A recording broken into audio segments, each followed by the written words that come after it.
Howdy.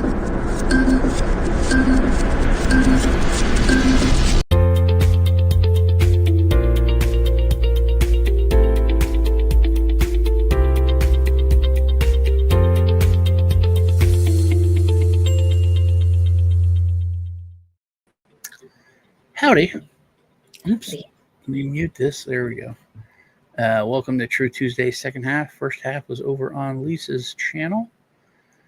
And the second half is over here on my channel, which is live. Okay, looks good.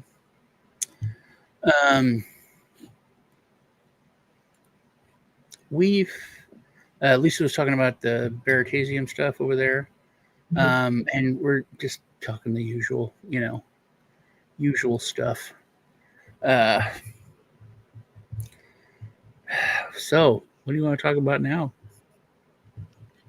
I don't know. You know what I heard, which I didn't know? Because we talked about, and we've been talking about this for years, especially me. It's just that people have stopped asking why. Like basic questions, like why?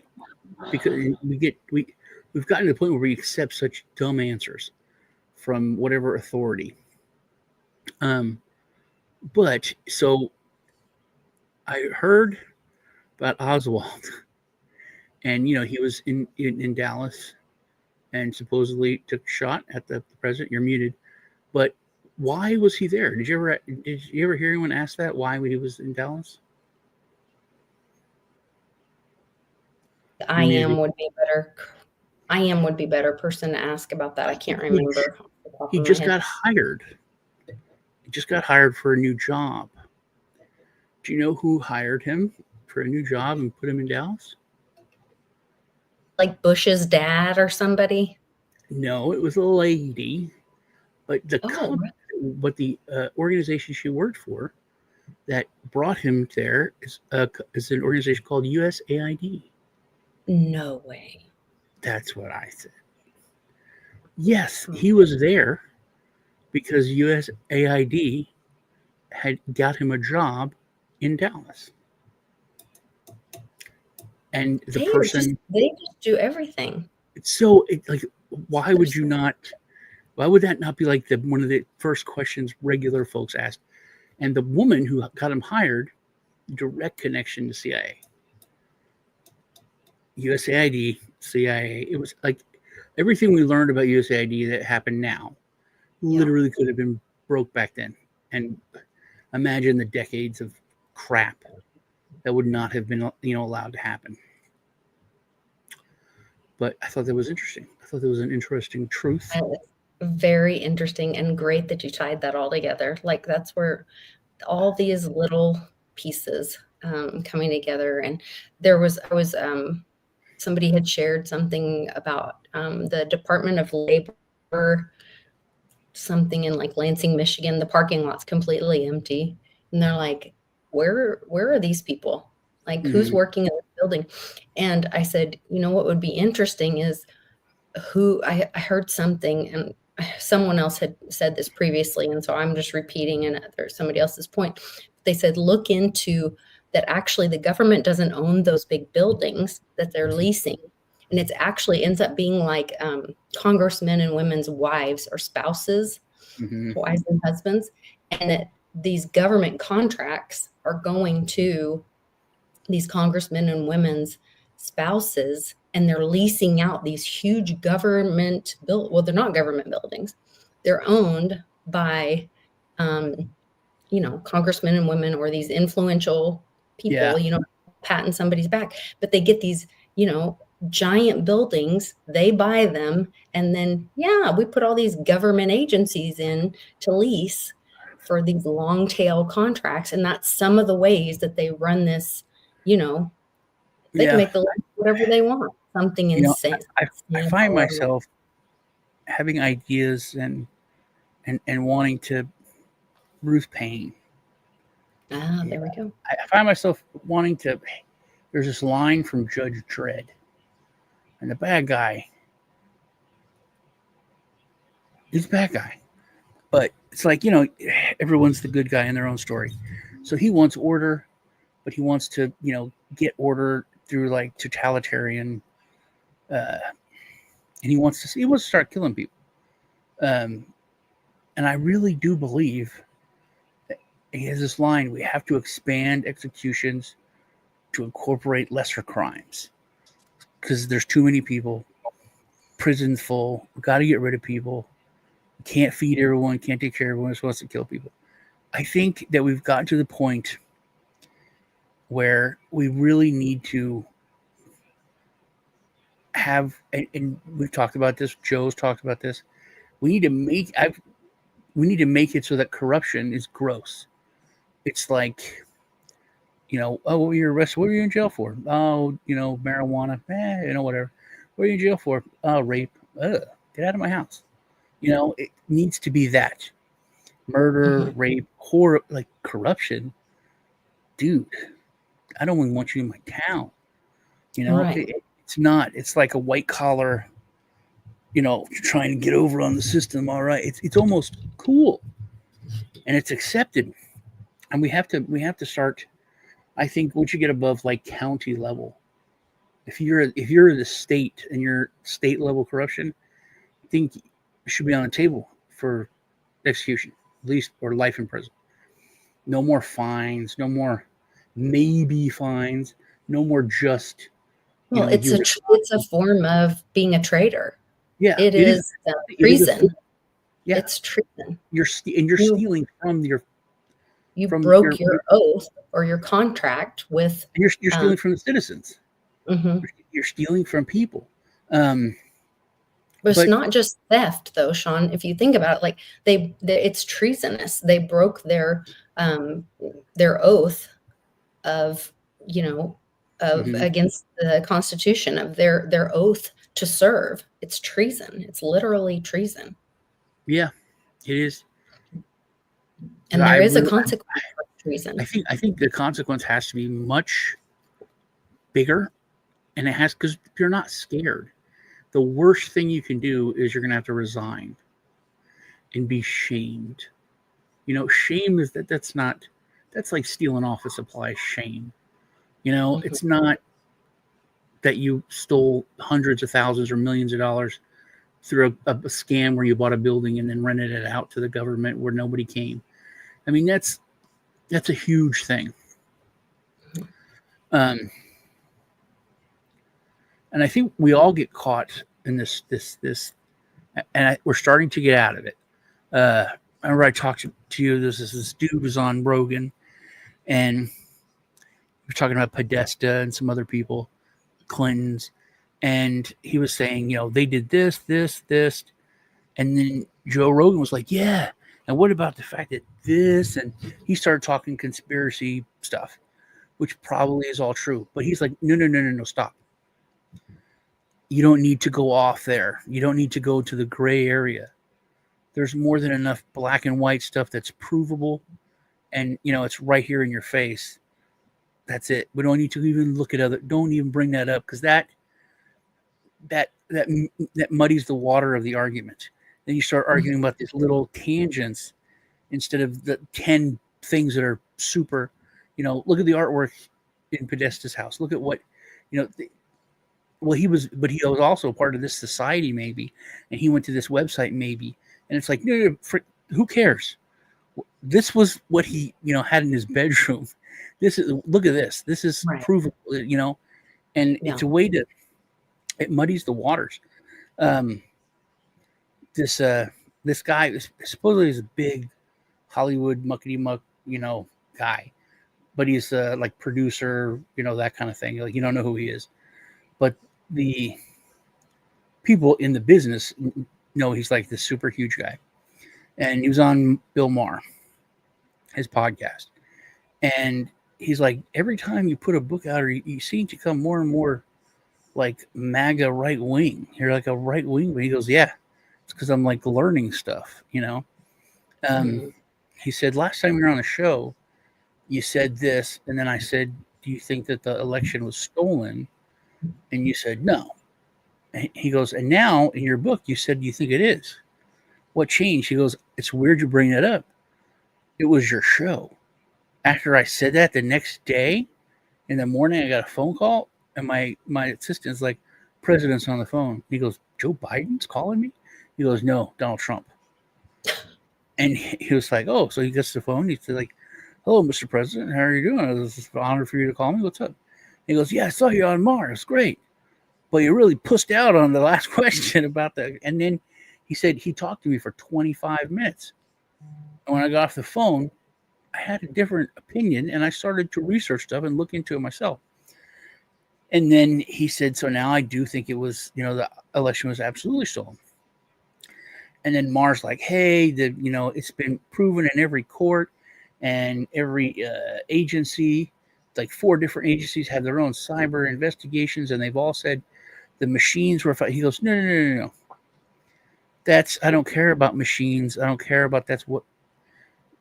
Zuckerberg came out and said the government forced him to not say this and to say this. These are facts. He said, and the Hunter Biden laptop was said to be false when it was true. The FBI did this, the government. So it's like, no, no, no, let's not get off in the muddy waters about Dominion machines and satellites and whatever. Provable shit is enough. He goes, well, that's not really stolen. He said, yes, it was stolen, because if that information had come out about the laptop, that would have been worth at least 17, 20 points. The election would not have went that way. Even if it was, padded in the other direction, there wouldn't have been those votes there. They wouldn't have been able to pad it enough, and I think that's what we need to start doing, is just kind of move away from the woo-woo, what if it could be, because you don't need to anymore. There's so much. There's a lot of facts out there. Well, that's funny that you say that, because so somebody had tweeted out that the taxes from Kentucky the property taxes actually go to Texas. And so I said, at Grok, is this true? And it responded with, that's probably not true, or something like this. And I was like, I'm not asking for your opinion. Can you confirm or deny with, provable results that the taxes either stay in Kentucky or that they leave Kentucky? I'm not asking for your opinion. And then it wrote back, no, I cannot confirm or deny that, and I was like, okay, like even the AI is giving you most likely in most circumstances, you know what I mean? So you're right. And in the cases and that's where, once again, blockchain, if things are actually, in a smart contract, if things confirm, then the transaction happens. If they don't confirm, it's like if the glove does not fit, you must acquit or whatever. If it doesn't confirm, then the transaction won't happen. And so, maybe you're right. Maybe we stop living in the gray so much, and, people can always have thoughts and ask questions, why and whatever. Mm-hmm. But until you get to something that has confirmation, and like you said, there's a lot of things out there that I think we keep chasing the big, but you've got to be able to ask those whys, like you started off the show, the big wooden stake. We keep going for the big, killer thing. And it's like, hey man, there's enough small stakes for you to kill the vampire. You know what I mean? They're just right here. Quit chasing it. It's like, oh, this is coming out and this coming out. Yeah, but these things here already came out. Lock them up for this. Right. That's it. Yeah. And that, if everybody keeps looking, you're not looking at the fact that these people aren't doing their job. I still, when I just talk about it, I don't get it. When Cuomo admitted to putting his hand up the woman's shirt, under her bra, and honking her boob, he admitted it, and they had a press conference with every sheriff from every county, and they had a bunch of other police and state police. It's like 20 cops, and the one guy's in the deal. He's right there. He goes, now arrest is not off the table. We're investigating. It's like, I understand harassing someone or bugging it, but that's admitting straight up assault. Anyone else, you're locked up right away, and you're gonna have to go to court. And arrest is not off the table. That was, to me, it's like they're not doing their job. They're like, we're what is there to investigate? That what you have right now is enough to lock him up. You can keep investigating. You can see if he, smacked someone around or forced himself on someone, that was forcing himself. But we have to start making these agencies just do their job and hold them accountable if they don't. And Trump did that, and they didn't report on it that much. They didn't. Didn't he fire a bunch of the FBI that did something? I don't know. Anyone that was connected to the Steele dossier that lied, he fired. They didn't make a big deal of that. But we have to start doing that. If your job is to do a certain thing, you don't do it, then you can't have your job. And if it's criminal, then you should have to pay a price for that. If there's criminal negligence, you lose your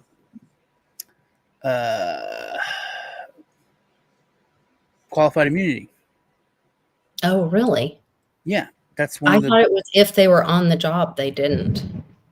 No, well, because that is federal. Okay, but see, that's one of the things that a regular police or state could lose is for negligence.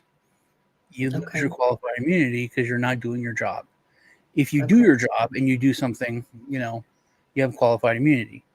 But if you break the law, like if you're doing something and someone says, "Hey, man, you can't," like give me your I want your ID. I'm like, well, what crime do you think I've done? Just I want to see your ID. It's like I don't have to ID myself because I haven't done anything illegal. Mm-hmm. You can't detain me. I have to go. And if they force you or if they grab you, they broke the law. They broke their they lost qualified immunity because you weren't expected. There was no reason for them to hold you in the first place. Right, or detain you or whatever. Yeah. So, but it's a very legalistic thing. But when it comes to feds, I mean, once you hit a negligent, and then there's even criminally negligent, so we got to take those or at least make a clearer definition. If not take that away from federal agents, because I think they deserve some protection to do their job. Yeah. But it's like, power corrupts. If you can get away with something, you're going to push it. I'm sure nobody drives 55. Everyone drives, a little as fast as you think you can get away with. If you drive 5 miles over, they're not going to pull you over. So what do people really drive? 5 miles over. Mm-hmm. People think you can drive 10 miles over, 8 miles over. So everybody does that. It's just the way humans are. And that's, I think, when it comes to law enforcement, especially, I think that's where it is. It's one of those things where, if we've been talking about, when you have, that's why you have to take an oath. Because, like, hey, man, you're getting a lot of power. You call it authority. You can call it whatever you want. It's power. Mm-hmm. And you have to really, really be responsible with it. And circling back to the judges, when it comes to law enforcement, that's like the most power you can have, is to be a judge. You have no idea. I had no idea.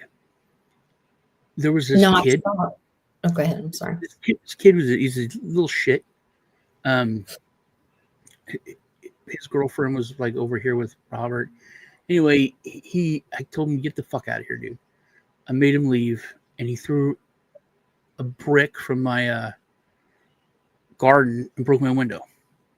I was pissed, right? So I called. I had her call. Was like, "Hey man, you got to replace my window." Blah blah blah. He's like, "Yeah, fuck you."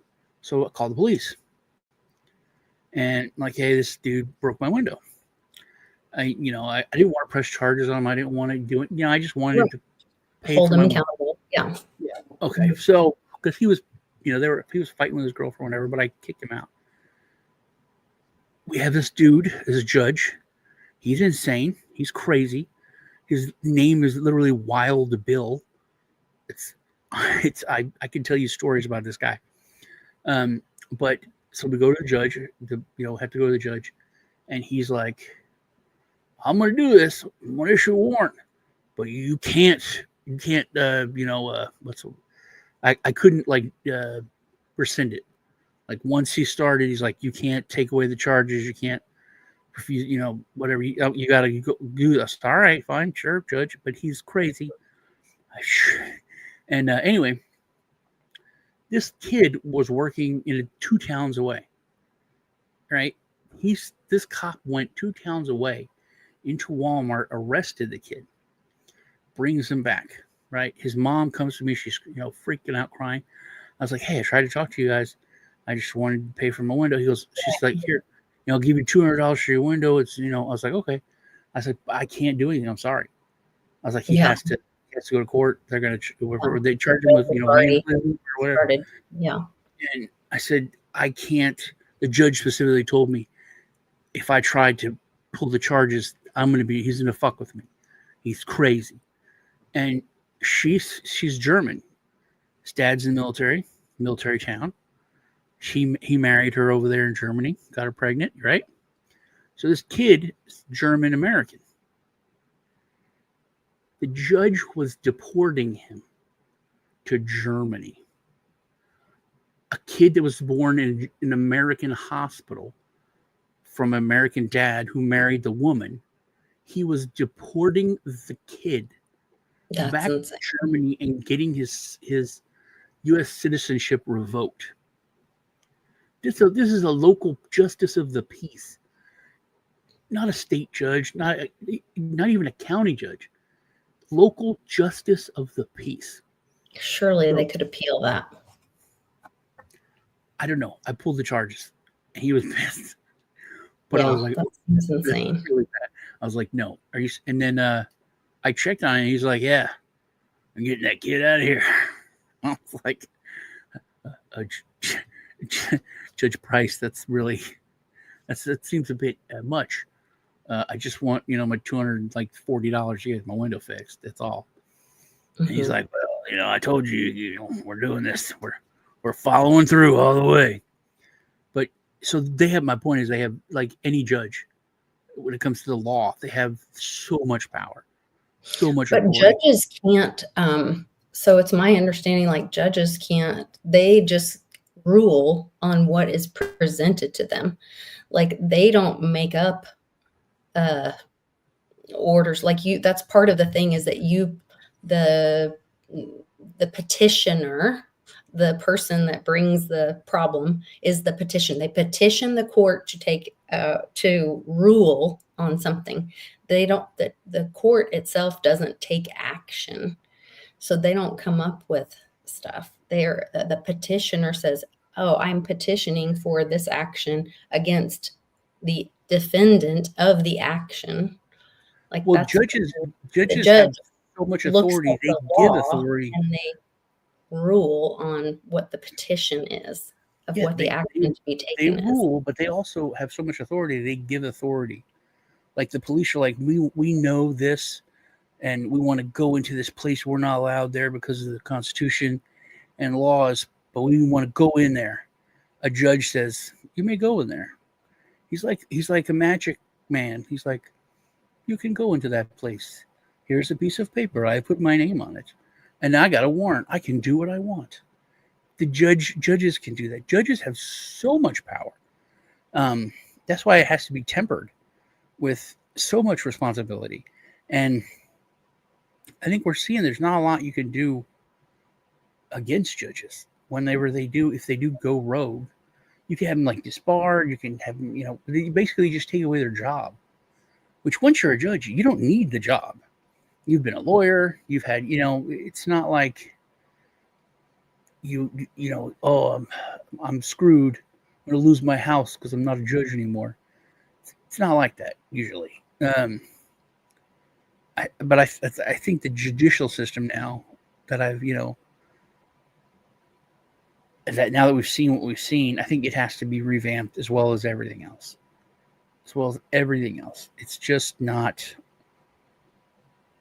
It's gotten very convoluted with we used to have common law that everyone could read and people could represent themselves because it was very simple. Like, don't kill anybody, don't steal from anybody, don't harm somebody, that kind Also, of you had stuff. common sense. Right. I agree. That was a big thing. I remember growing up, like your personal stuff didn't matter. What you did in your house didn't matter. Oh, you're in the Klan. You hate black people. Oh, but you're a doctor. But you still operate on it. It's like, yeah, I do my job. I wouldn't ever, my job is my job. Personal is personal. That's how everybody was. You had to a certain way you acted at work, and once you were off work, you were your own person. Then you're in charge. You're the king of your castle. You're the king of your life. You have your pursuit of happiness.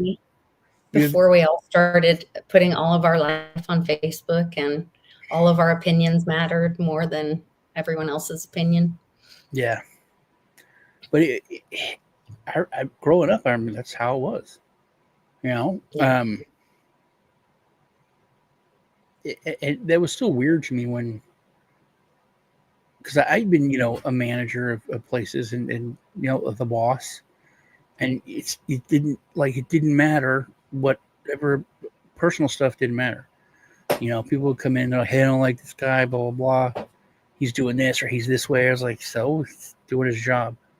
If he says anything to you or does anything, that's rude or personal, then I can do something. But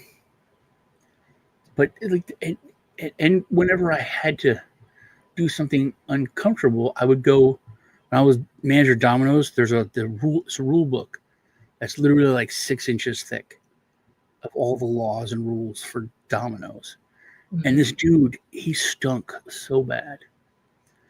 I remember this story. Yeah. Yeah, and I had to go through this book and find the rules.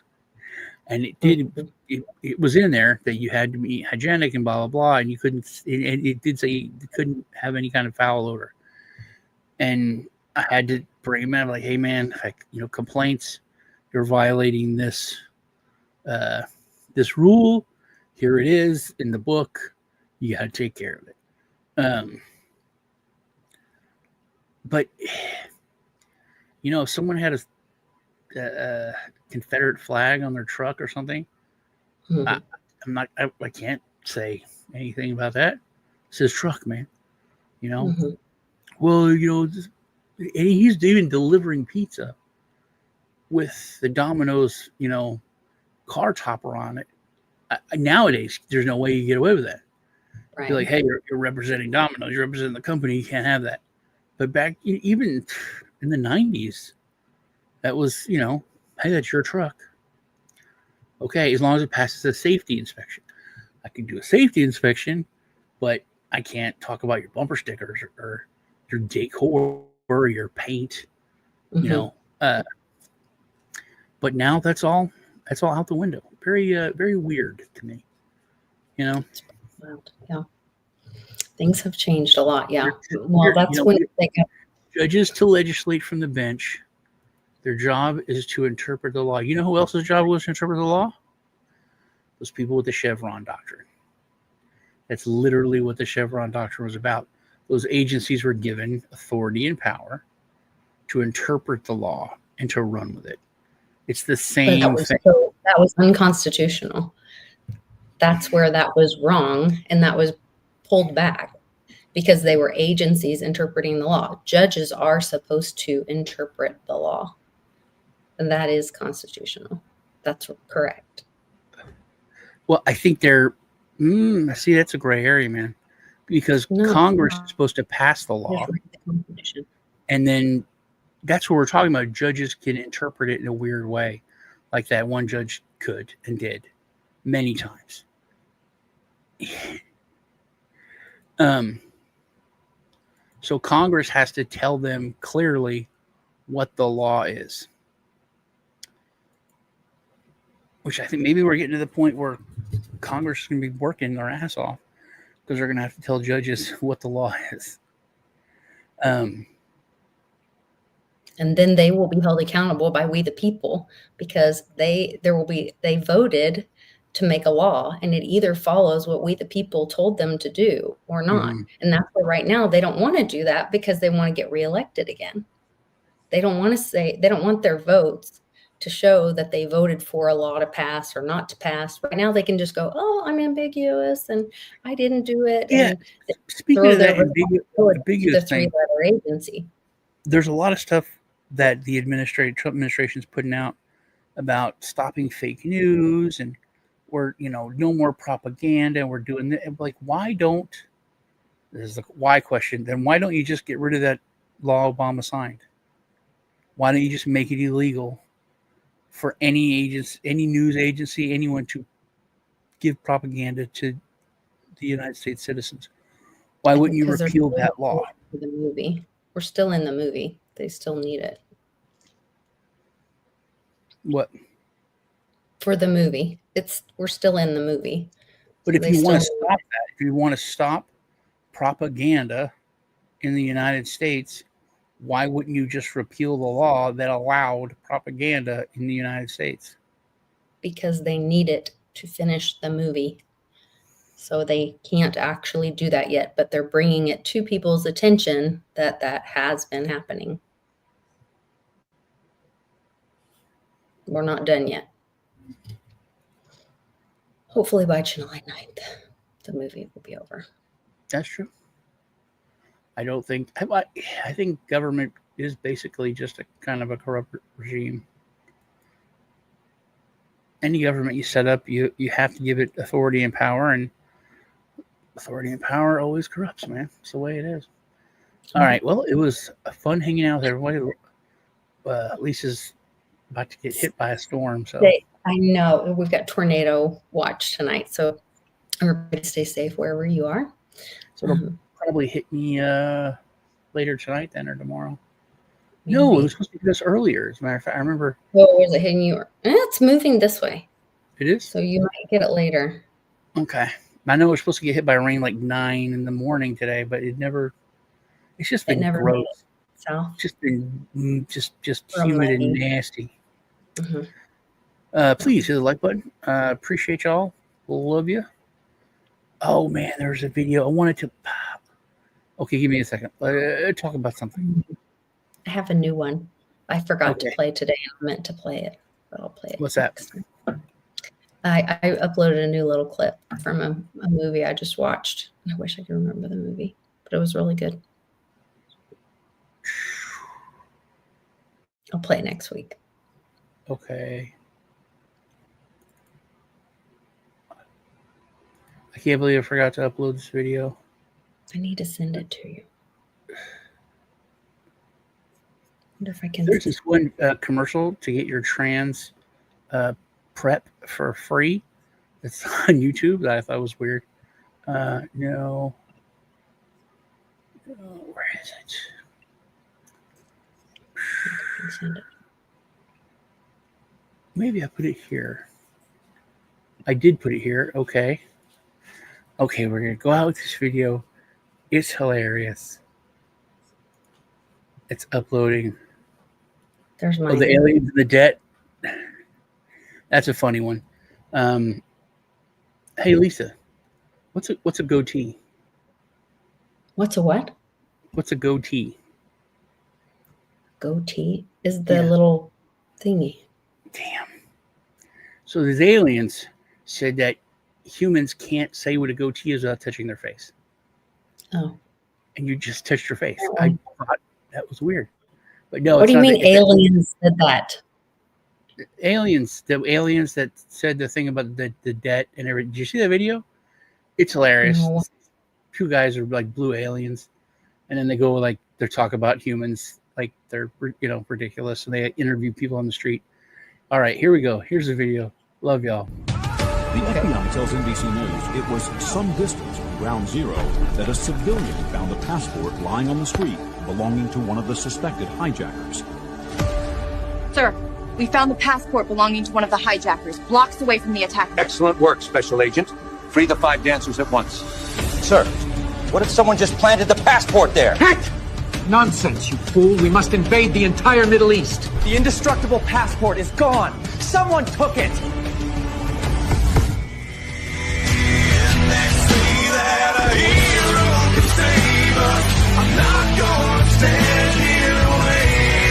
Who is Passport Man? Did he steal and then reverse engineer the indestructible passport of one of the hijackers? If they made buildings out of passport paper, maybe they'd still be standing. Now I've got to make sure this never gets used the wrong way again.